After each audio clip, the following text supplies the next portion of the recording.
Армысыз қадірлі көрермен, Жетісу арнасының эфирінде Ділмар тележобасы. Пікір таласы шындық анасы дейді қазақ. Бұл бағдарламада сөзге шебер жастар түрлі тақырыптар бойынша өзара пікір таластырады. Пікір сайыстың ережесін сақтай отырып, ұтымды ой айта білген топ келесі кезеңге өтеді. Олай болса, бүгінгі сөз сайысына түсетін жас тілмашыларымызды ортаға шақырайық. Оң жағымызда Сұңқар тобы. Және Жебе тобы.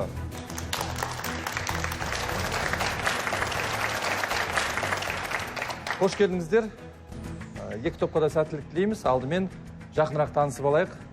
Армысыздар, құрметті эксперттер, дебатшылар қауым. Біз Панфилов ауданы Головацкий ауылы, Головацкий атындағы орта мектептің 9 сынып оқушылары Қожамқұл Еркежан және Дінмұхамед Көркем. Бәрекелді. Жебе тобы.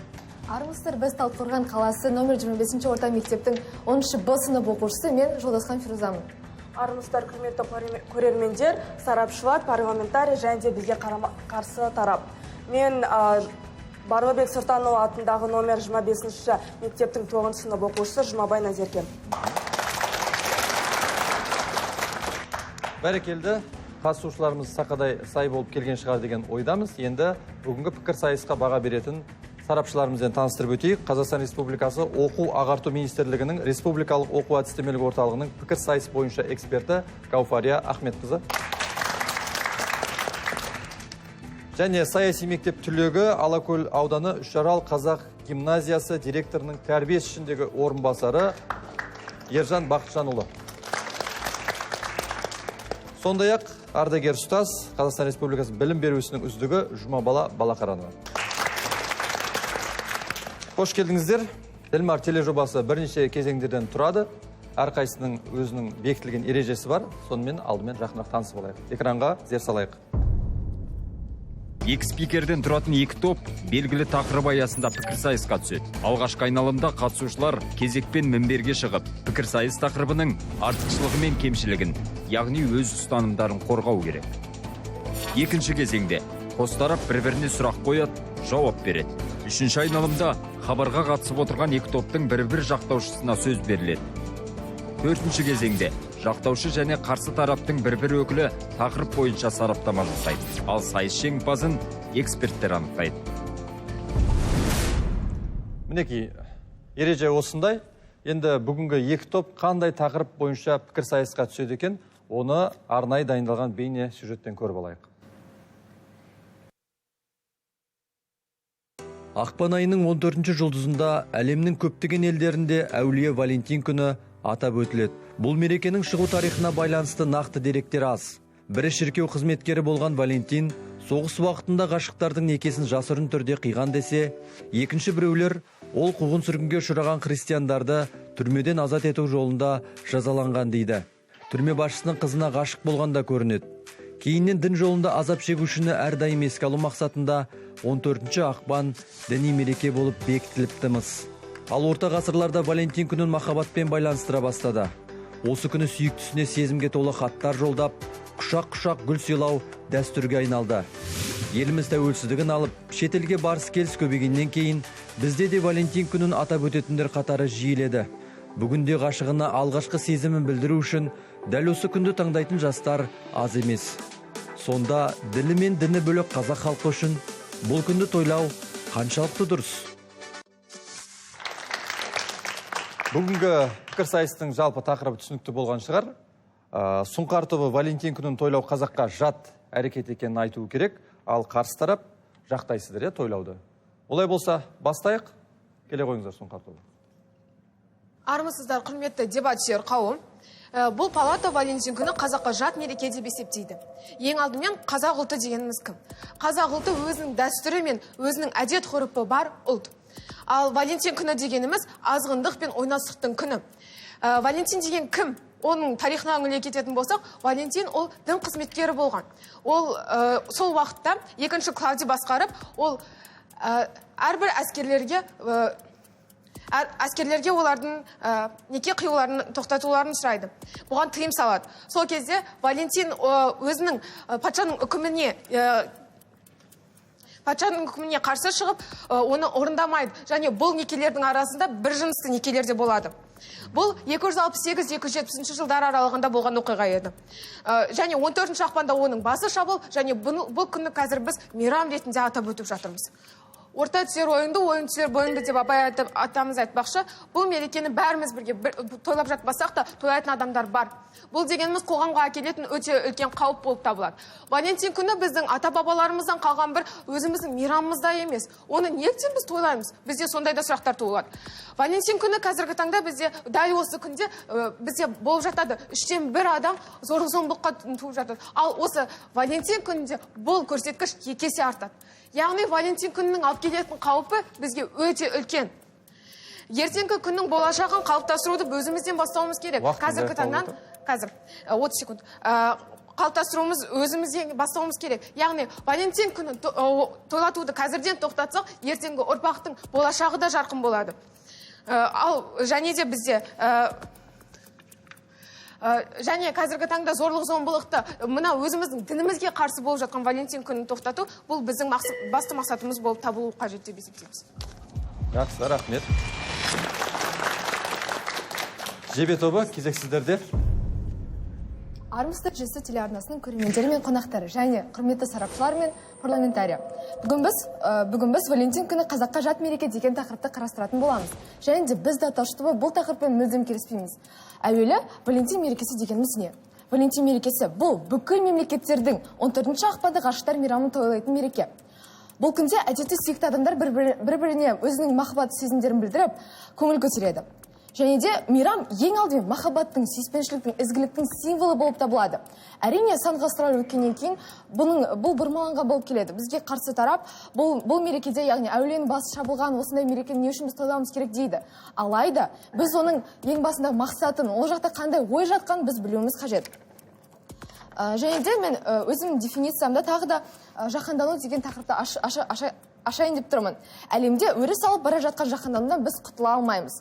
Менталдық не дәстүрлердің, мәдениеттер мен идеологиялардың ұқсастануының кешенді үрдісі болып табылады.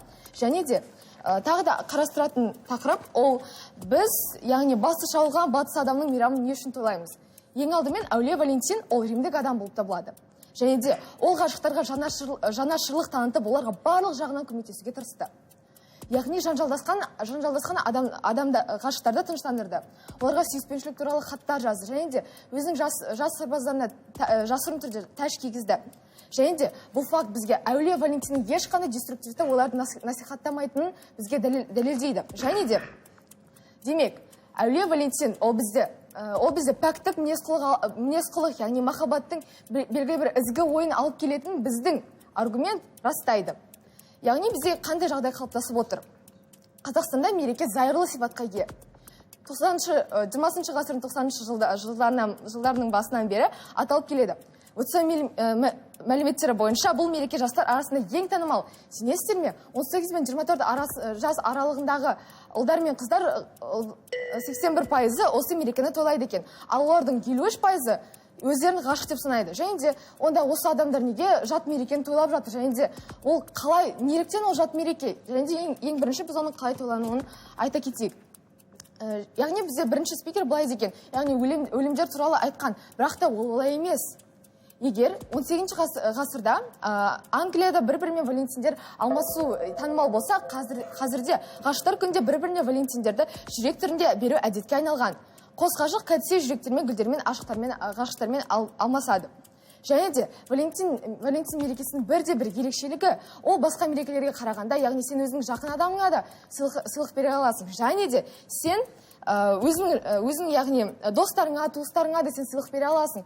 Ол шексіз болып келеді. Яғни сен ең біріншін рухани жағынан да адамға мысалға жылы сөздер арқылы көмектесе аласың. Және де материалдық жағынан да адамға яғни сый сияпат арқылы сен оған көмектесе аласың. Және де ойынды қосымша 30 секунд. Ойынды қорытындылай келсем, неліктен біз бұл позиция қыламыз? Мәселе Валентин мерекесінің мүмкіндіктерін толы болғанында жатыр. Және де осындай сүйіспеншілікке толы мереке неліктен Қазақстанда тойланбауы керек. Назарларыңызға рахмет. Жақсы, көп рахмет. Сұңқар тобы, дайын болсаңыздар, екінші спикеріңізді ортаға шақырамыз. Армысыздар, құрметті көрермендер, эксперттер және біздің қарсылас топ. Менің бірінші спикерім айтып кеткендей, біз Валентин күнін қазақ халқына жат мереке деп есептейміз. Неліктен? Ең алдымен ертеректе қазақ қызы ешқашан да өзінің сезімін бірінші болып жігітке білдірмеген. Керісінше, олардың араларында бір әлдеқандай валентинкалар емес, өзіміздің жеңгелеріміз санаулы ұрпақ ретінде өзінің жеңгетайлығын жасап, жігіттің көңілін ақырын ғана өзінің еркесіне жеткізіп отырған. Және де бұндай әдеттен біздің қазақ халқы ұтпаса ешқашан ұтылған емес. Және де ертеректе қыз бен жігіт некеге дейін ешқандай да жақындастық болмай, көп араласа бермей, кеселі орамал арқылы жай ғана жұмбақтасып сырласып отырған. Және де әрине сіздердің ойларыңызда туындау мүмкін, бұл жай ғана жастардың көңіл көтеру, ойын сауық құруы, бұнда тұрған не бар деген сияқты. Мен айтатын едім, осы ең басты мәселе де ойын сауық құруы деп. Ойын сауық құрған жерде міндетті түрде ащы су болады. Ащы су болған жерде әртүрлі өзіміздің жігіттеріміз нәпсісіне ерік беріп, өзіміздің қаракөз қыздарымыздың абыройын төгуі де, бағана мен бірінші спикерім айтып кеткендей, зорлық зомбылық та көбейеді. Және де көбейеді. Валентин күні, әрине біз Валентин күнін осы уақытқа дейін тойланып келе жатқаннан кейін бірден жастардың ой санасынан өшіріп тастай алмасақ та, оларды бір өзіміздің құндылықтарымызға сай етіп баламалауымызға болады. Осыған 2011 жылы белгіленген Қозы-Көрпеш Баян Сұлу күні бар. Қозы-Көрпеш Баян Сұлу күні Валентиннің айырмашылығы қандай? Ең бастысы ол оның тарихында өзіміздің құндылықтарымызда. Қозы-Көрпеш Баян Сұлу күні өзіміздің құндылықтарымызға сай, дәстүрлерімізге келетін мереке болып саналады. Және де бағана сіздер айтып жаттыңыздар ғой, бұл жай ғана сый-сияпат білдіру күні. Неге осы Қозы-Көрпеш күнінде де өзіміздің сый-сияпатымызды білдірмеске, неге сезім айтпасқа? Және де айтатын едім, егер шын ғашықтар болса, олар ешқандай да бір күнді белгілемей-ақ өздері сыйлық жасап, өзі де бір-бірін қуанта алады. Және де мен айтатыным, осы бір біздің кемшілігімізде де осы деп ойлаймын, әрбір елге еліктеу. Біз елдің жарайды киіміне еліктейміз, тамағына еліктейміз.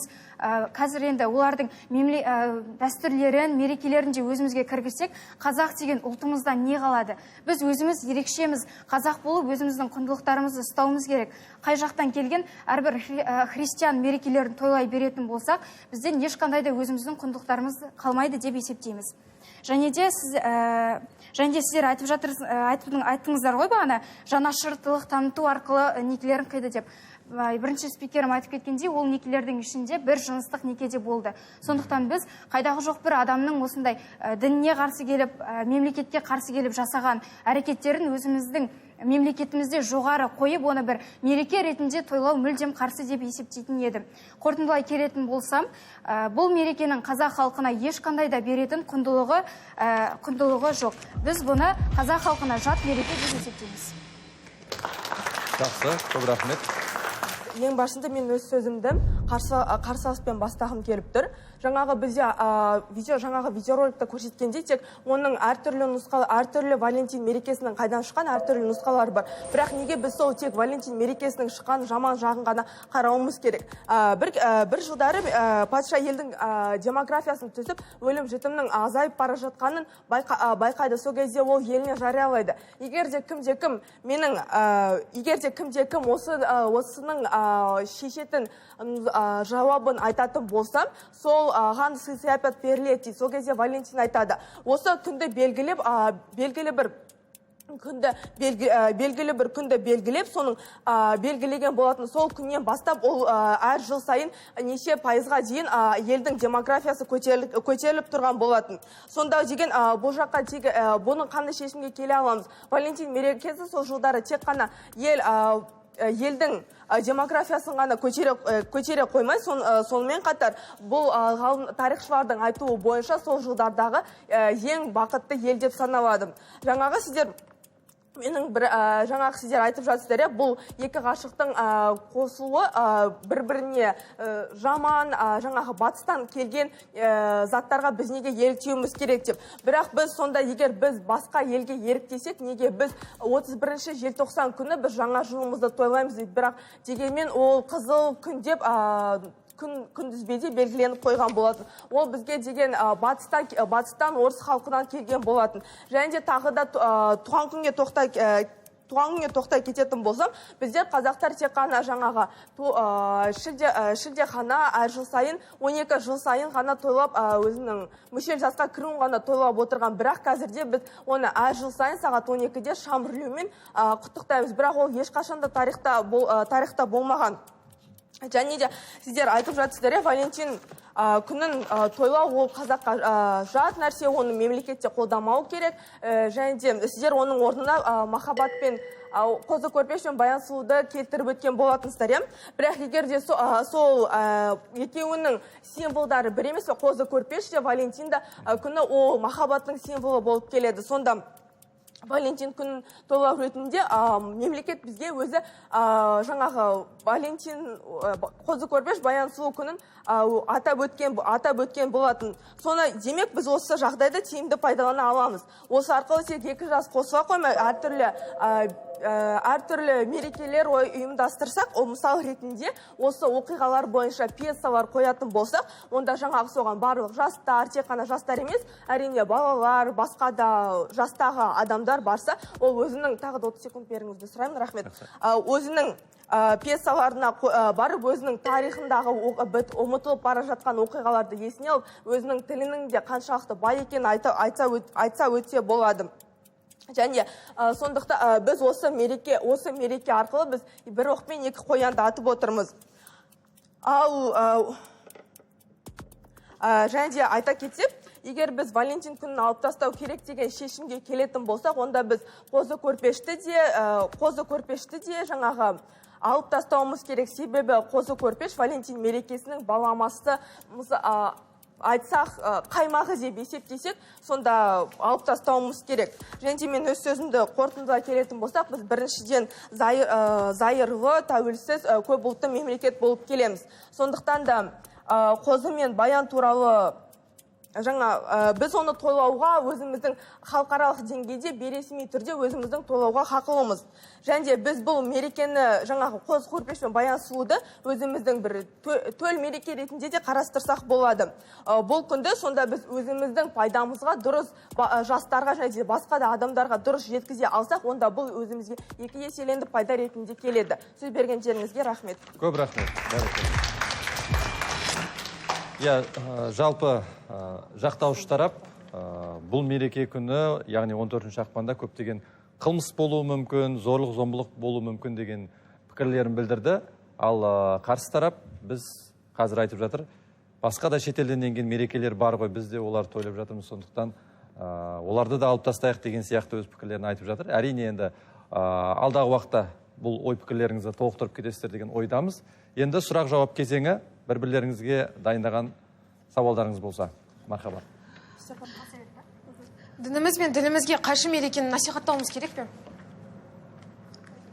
Басынан. Дініміз бен ділімізге қайшы мерекені насихаттауымыз керек пе? Егер біз қазақ болсақ, онда әр қазақ өзін мұсылман деп санаумау мүмкін. Мысал ретінде ол өзін христиан немесе мен Құдайға сенбеймін айтатын болсақ, атеистмін деп есептеуі мүмкін. Сонда ол өзі тойлауы, тойламауы, сонда әркімнің өз еркіне. Рахмет, келесі сұрақты жоқ форматына әзірлесеңіз жақсы болатын еді. Қозы көрпеш баян сұлу күнін қазақи махаббаттың символы екеніне қарсысыз ба? Жоқ. Қозы көрпеш пен баян сұлу күні пәк сезімді көрсетіп тұрған кезде бір жынысты некені көрсетіп тұрған осы Валентин күні тойлаған дұрыс па? Біз қазір өзіміз жаңағы айтып кеткендей, біз тәуелсіз, зайырлы мемлекет болғандықтан және жаһандану тек жаңағы біз өзіміз әркімнің өзінің осы заманда 21 ғасырда өмір сүріп жатқандықтан әркімнің өзі еркінде не істесе де. Бұл күнді қазаққа қатысы жоқ екенін мойындайсыз ба? Валентин күні ба? Қазаққа жат мереке екенін мойындайсыз ба? Жоқ. Жаңағы мен айтып кеткенде қай жағынан жат емес? Жаңағы мен айтып кеткенде қозы көрпеш баян сұлу мейрамы ол бізге балама болып келеді. Сонда екеуінің де символы, атқаратын мінезі екеуі бір болып келеді. Оқу орындарыңызда бұл күндерді мейрам ретінде тойлауға рұқсат берілген бе? Жоқ. Берілген. Рахмет, сұраққа. Енді бізге келсек, біз 90-шы жылдың басында осы мерекеге бізге Еуропа елдерінен келе бастады. Сонда мерекенің тойлауына рұқсат берді. Тәуелсіздік алғаннан кейін осы мерекенің тойлауға бізге тыйым салды ма? Бізде КСРО кезінде Немесе жоқ деп ответ. Одан кейін барып өзіңіздің. Бізде тыйым салынбаған. Бізде қазіргі таңда ондай бір мерекелерге тыйым салынған мереке жоқ қой. Бірақ КСРО кезінің өзінде бұл мерекенің дұрыс деп саналмаған. Тыйым салынбаған. Жоқ деді яғни. Және де осы жастар салт дәстүрдің барлығын ысырып тастап, басы бүтін қазақ жастар Валентин мерекесін асыр дүсір қылдырып тойлап жатыр ма? Жоқ. Бітті, рахмет. Болды ма сұрақтарыңыз? Иә. Жақсы, көп рахмет. Екі топта.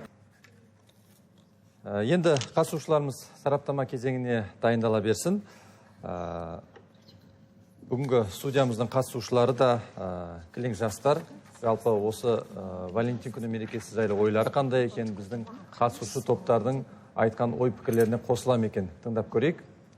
Армысыздар, құрметті парламент, және мен өзімнің сұрағымды жақтаушы тарапқа қатысты қойсам, Қозы Көрпеш Баян Сұлу күні заңды ма? 2011 жылдан бастап осы Қозы Көрпеш Баян Сұлу күні ресми бола бастаған еді. Сонда ол оған дәлел келтіре аласыз ба? Мысалы, ол қызыл датамен белгіленген ба? Соны қандай дәлел келтіре аласыздар мысалы? Бізде бұл жаңадан келіп жатқан мереке болғандықтан, бәрі енді ғана Валентин күнінің жаман жақтарын түсініп жатқандықтан, бұл жаңадан келген мереке болып табылады. Біз онда енді дәріптеп бастауымыз керек. Валентин күнін тоқтатып, осыны келе жатқан ұрпақтың санасына Қозы Көрпеш Баян Сұлу күнін келешекте санасына сіңіріп, осы күнді қызыл календармен белгілеу керек. Жалпы бізде қызыл түспен белгіленбегенде мерекелер өте көп, кәсіби мерекелер бар, діни мерекелер бар. Микрофон ұсынайық. Менің сұрағым жақтаушы тарапқа болып тұр. Егер бұл Валентина мейрамы біздің мемлекеттік құндылықтар жойып жатса, неге біздің мемлекетіміздің билігі бұл мейрамға заңды түрде шектеу қойған жоқ? Біз қазіргі таңда біз зайырлы мемлекетпіз. Бізде ешқандай да қазіргі таңда мерекелерге шектеу қойылып жатқан жоқ. Сол себепті бізде еркіндікте өмір сүріп жатқандықтан бізде ешқандай шектеу болмай жатыр. Бірақ та бұл негізі өзінің идеологиясы арқылы біздің дініміз бен тілімізге кері Біз осыны өзіміздің санамызға сіңіріп, өзіміз түсінуіміз керек. Оның тарихын қазір көп ешқандай адам біле бермейді. Сіздермен мен номер 25-ші орта мектептің оқушысы Құлжабай Адина болып табыламын. Мен сіздерге айтар пікірім және де сұрағым бар. Сіздер жаңа сұраққа келетін болсам, жаңа Валентин күні мен Қозы Көрпеш Баян Сұлу күнінің қандай алып кетер айырмашылығы бар, және де сіздерге айтар пікірім, сіздер жаңа айтып жатырсыздар, тойлау кезінде жаңағы ұл балалар нәпсілерін тие алмай қыздарға жаңағы зорлық көрсету мүмкін деп жатырсыздар. Бұл жерде ол ұлдардың нәпсілерін тие алмауы бұл тәрбиеге келіп тіреліп тұр. Неге ата-аналары ол жерге жіберді, жаңағы тойлауға жіберді, сонымен қатар неге тәрбие бере алған жоқ, неге қыздарға қарауға үйреткен жоқ? Сіздер қазір қыздарға келіп тіреліп қалып жатырсыздар да. Сол үшін мен сіздердің осы түсінбей қалдым осы жерде. Енді тәрбие болған кезде бізде қазіргі таңда біз басқа мемлекетке жаһандану барысында соларға еліктеп кеткендіктен өзіміздің қазақ деген атымызда ешеңке қалмай бара жатыр. Осының бірі жаңағы Валентин күнінің өзі болып табылады. Сол үшін біз неге сол Валентин күнін тойлағанша өзіміздің Қозы Көрпеш Баян Сұлу күнін тойламасқа? Ол жақта болса пәк сезім, ал жаңағы Валентин күнде не болып жатыр? Ол жерде бір жынысты неке дедік. Жақсы, тағы бір пікір болса. Жалпылама мен енді екі тарапқа да қосыламын, не қосылмаймын деген ойым жоқ. Жалпы азаматтық ойымды білдіретін болсам, екі тарапқа келетін болсақ та, енді қазіргі кезде Қазақстан зайырлы мемлекет немесе тәуелсіз мемлекет, көп ұлтты мемлекет деп айтып жатамыз ғой. Ол кезде енді ол Валентин тоқтату үшін ол тек енді қазақтардың ғана мемлекет емес қой, басқа да мемлекет өкілдері бар, Мысалы, олардың ойлары басқа, сол себепті енді ол Валентинді тойлайды. Бірақ та сонда да енді Валентинді тойлағанда да ол біз қазақ қандай халықпыз, еріктегіш халықпыз ғой. Сол себепті де бұл дүниені тоқтату керек деп ойлаймын. Енді Валентин тойламасын, мен өзім тойламайын, немесе басқалар тойламасын деп ешкімнің ойына, пікіріне мен қарсы шықпаймын әрине. Бірақ та сонда да бәрібір де оны тоқтату үшін біраз сауалдар немесе пікірлер жүру керек деп ойлаймын. Себебі мысалы біз өзіміздің мерекелерімізді, кейбір мерекелерімізді олай тойламаймыз да, Валентин тойлаған сияқты. Сол себепті ең алдымен өзіміздің құндылықтарымыз, яғни мемлекетіміздің, жалпы өзіміздің қазақтардың мерекесін бірінші орынға қойып, содан кейін тойлай берсін, Бірақ та сонда да ең алдымен бірінші өзіміздің мерекелерімізді алдыға қою керек деп ойлаймын. Пікіріңіз түсінікті. Үшінші кезеңде біздің студия қонақтары аса белсенді болды. Яғни бұл тақырып осы жастардың арасында өте жиі талқыланатынға ұқсайды. Енді төртінші кезең сараптама кезеңі. Қарсы тараптың спикерін шақырамыз. Валентин күні қазаққа жат мереке. Және де неліктен бұл ойында даттаушы тобы жақтаушы топтан жиынды. Екі топты салыстырайық. Ең алдымен, яғни дефиницияда бірінші топ ол бізге, яғни адамдардың өлімі туралы айтса, біз қарсылас топ, оның яғни белгілі бір мысалға әулие Валентиннің, яғни өзінің бір пәктік қасиеттері туралы айта кеткен болатынбыз. Келесі, біз қарсы тараптың берген дефинициясына, яғни өз дефинициямызды ұсындық. Келесіден біздің тараптан 3 аргумент айтылған болатын. Және де, егер құрметті тірештер байқасаңыздар, бірінші спикер өз ойын айтып жатқан кезде белгілі бір интонация арқылы ойында аша кеткен болатын. Ал екінші спикер болса, соны толықтай ұстап алып, яғни сөздің салмағын көрсеткен болатын. Және де бұл дегеніміз, екі спикерлердің өзінің, яғни функцияларын абсолютті түрде жақсы атқарғанын білдіреді. Ал қарсы тарап не істеді? Олар, яғни қазақтарға ол басқаша тек қана зорлық туралы айтқан болатын. Және де біздегі бір сұрақ туындап тұр, сонда Валентин күнінде ғана зорлық болады ма? Ол әлемдік, яғни ол бүткіл жалпы ұлттық ғаламдық мәселе болып табылады ғой. Және де бірінші спикер туралы айтсам, яғни менің ойымша осы спикер арасында белгілі бір үйлесімділік болмады. Себебі бірінші спикер бізге қозы көрпеш баян сұлу туралы айтпады. Ал екінші спикер болса, ол туралы айтты. Демек, екінші спикер өзінің функциясын дұрыс емес атқарып тұр. Келесі, осындай парламентарияға айтқан кезде, яғни екінші спикер ғой демақа, ол слишком деп айтқан, яғни ол тіл тазалығын сақтамады. Келесі сұрақ-жауап алаңы. Біз бірінші сұрақта мереке тойланғанда заң тыйым салды ма деген мақсатта қойған болатынбыз. Олар жоқ деген, яғни заңмен тыйым салынбаған. Және заңмен тыйым салмағандықтан кейін Валентин күні бізге ешқандай зияндық алып келмейді. Және де осы парламентарияда біз оларға сұрақ қойғанбыз, яғни олар зайырлы деп айтқан болатын. Зайырлы дегеніміз таңдау бар. Және де зайырлы дегеніміз сен өзінің, яғни белгілі бір мерекеңді діннен бөлек тойлай аласың. Және де сұрақ қойған кезде оларды былай айтқан болатын. Валентин күні ешкім тойламау керек деп айтқан. Және де олар Валентин күні ешкім тойламау керек, бірақ та біз зайырлымыз, және де сондай мағынада айтқан болатын. Және де бұл олардың өз сөздеріне қарсы келіп тұрғандарына бір дәлел болып табылады. Және де ойында қорытындыласақ, біз не айттық? Сараптама жасамас бұрын біз алдымен әулие Валентин туралы айттық. Оның, яғни, мінез-құлқын сипаттап бердік. Және де оның римдік адам екенін айттық. Яғни әулие Валентин мен Римнің өзара байланысы туралы айта кеткен болатынбыз. Және де қазақтарда оны кімдер тойлайды, олар қалай тойлайды, және де оның ешқандай, яғни жат нәрсе емес екенін түсіндіре кеткен болатынбыз. Және де тағы да бір айта кететін зат, олар бізге қозы көрпеш баян сұлу туралы айтқан болатын. Онда былай болады. Біз, яғни дәл Валентин сияқты қандай мерекелер біздің әдет-ғұрпымызға еніп кеткені туралы менің екінші спикерім айтқан болатын. Және де қарсы тараптан берілген бір жаңа механизмді, яғни қозыны біз өзіміздің тарапымызға ұстап алған болатынбыз. Яғни қалай? Біз оны балама ретінде алып, олардың құрылған кейсін өзімізге былай айтса болады. Өзімізге тартып алған сияқты болып көрінді. Және де олардың берілген кейсі ол бізге ұтымдырақ болып келді. Және де ойымды қорытындыласам, біз осы ойында жеңдік. Назарларыңызға рахмет. Құрметті сарапшылар, ең алдымен біз өзіміздің ойымызды қорытып кетсек. Әулие Валентин күні Еуропадан келген біздің дінімізге, қазақы салт дәстүрімізге жат мереке. Даудың басы Дайрабайдың көксері демекші, елімізде сыныққа сылтау болған мерекелердің бірі. Тіпті жастар үшін адамзаттың азғындыққа ұшырайтын мерекелердің бірі әулие деме, қасиетті деме, не аты, не заты белгісіз Валентин күні. Енді қараңыздар, жаңа біз қарсы тарапқа сұрақ қойған болатынбыз. Бұл мереке біздің дінімізге, яғни біздің өзіміздің табиғатымызға, қазақ деген атымызға бізге қарсы шығып отырса, неге біз бұны тойлатуымыз керек деген болатынбыз? Олар айтты, біз қазақ, олардың жауаптары осыған сілтеп отыр. Біз қазақ дегенді ұмытып, осы бір Валентин күн тойлата берейік дегенде айтты бізге. Екінші, олар бізді тыңдамады. Олар айтты жаңа, зорлық-зомбылық басқа кездерде де болып жатыр дейді. Біз оны күнде болып жатқан нәрсе дейді. Я болып жатыр, бірақ осы Валентин күнінде осы зорлық-зомбылық 2 есе артады деп айтып кеткенбіз. Сіздердің тыңдамауларыңыз осы жерден өте қатты байқалып қалды. Және олар жаңа айтып кетті, қозы көрпеш баян сұлу күні, ол да тура Валентин күні сияқты мереке, ол екеуінің ортақ нәрселері көп деген сияқты айтты, біз айттық жаңадан бері, оның тарихында айтып бердік, ол қандай мереке екенін айтып бердік. Валентин күні бір жыныстың неке бола тұра, не үшін біз сонда мынау қозы көрпеш пәк сезімді көрсетіп тұрған кезде осы Валентин күні тойлатуымыз керек деп дегенде сұрақтар туындады, және бұл сұраққа олар дұрыс жауап бере алмады дегенде ойдамыз.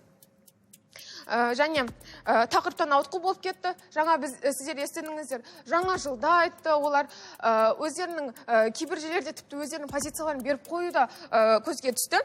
Жаңа сұрақтарға жауап берген кезде бұл күннің қазаққа қатысы жоқ екенін мойындайсыз ба дегенде де олар айтты, қазаққа қатысы бар. Ол тарих пен бұл Валентин күні ешқандай бір-біріне қатысы жоқ нәрсе. Сондықтан бұл ойында біздің өзіміздің дефинициямызда болды, аргументімізде болды, философиямызда болды, біз өзіміздің кейсімізде болды, және біз өзіміздің позициямызда ойынның соңына дейін қаламыз. Олар біздің позициямызды өзгерте алған жоқ. Ендігі кезекте бізде айта кететін жайт, бұл ойында біз басымырақ түскенімізге осы жаңағы ойынның барысының бәрі айтып отыр. Рахмет. Көп рахмет. Қатысушыларымыз барынша өз ой пікіріне бізді сендіргісі келді. Енді сарапшыларымыздың пікірін тыңдап көрсек. Бір ұлы дана адам былай деген екен: біз өмірге келгенде емес, жүрегімізде махаббат сезімі оянған сәтте ғана дүниеге келеді екенбіз. Өйткені махаббат адамды іңкәрлікке бөлейді, мейірімдетеді. Бұл жерде тақырыпта жалпы түпкі сіздер мағынасын аша алмадыңыздар. Жалпы Валентин күні деген кезде бұл қазақтың, мысалы, бұл жерде жаңаға бір-біріне сезім білдіру, махаббат деп жатыр ғой. Ол жерде махаббат талпсау емес, сол күнді ауыстырайық деген нәрсеге ғана біраз тоқталу керек еді. Ойын орта деңгейде өтті.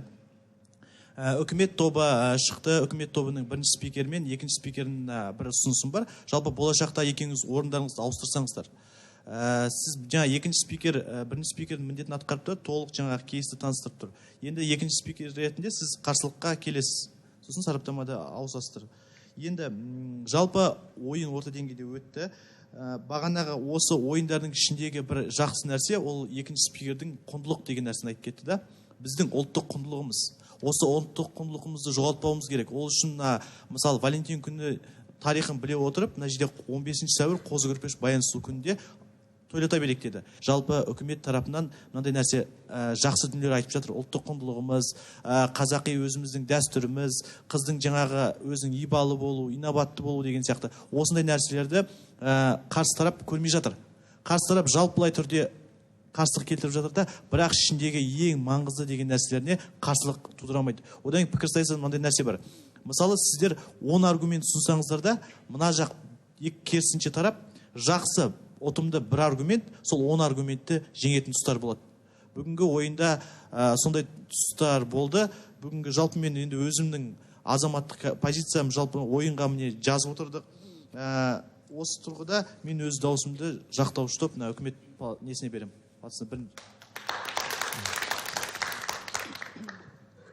Енді бұл салада Ержанның тәжірибесі бар екені көрініп тұр. Барлық ойынның барысына жақсы сараптама берді. Сондықтан мен Ержанның пікірімен қосыламын. Өзімнің басымдылығымды мен мына Сұңқар тобына беремін. Басымдылық есептеймін Сұңқар тобы.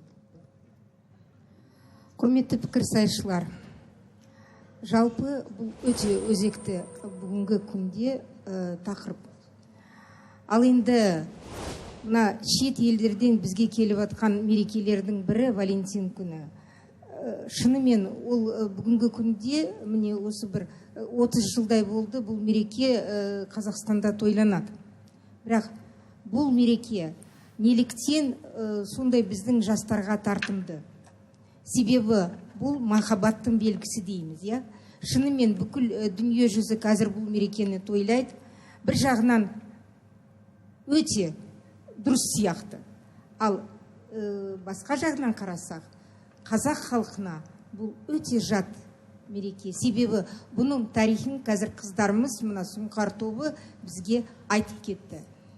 Бүгінгі ойын барысына келсек, екі топ та өз позицияларын қорғауға тырысты.